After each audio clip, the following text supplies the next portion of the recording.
response?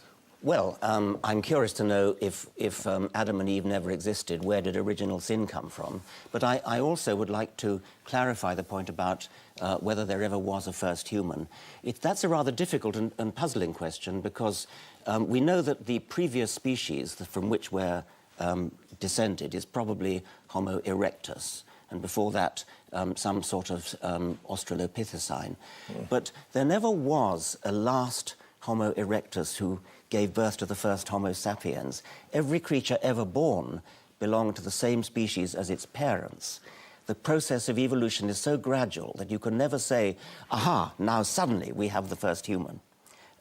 It was always a case of just a slightly different from the previous generation. That's a scientific point, which I think is quite interesting. I'm not sure if it has a theological significance, except that I think successive popes have tried to suggest that the soul did indeed get added, rather like gin to tonic, at some particular point during evolution. At some point in evolution, there was no soul, and then later there was one. So it is quite an interesting question to ask. Now we have rather a good fossil record from Africa of the descent of humans, from Australopithecines to various species of Homo, perhaps Homo habilis, perhaps Homo erectus, then archaic Homo sapiens, and then modern Homo sapiens. At what point did the soul get injected?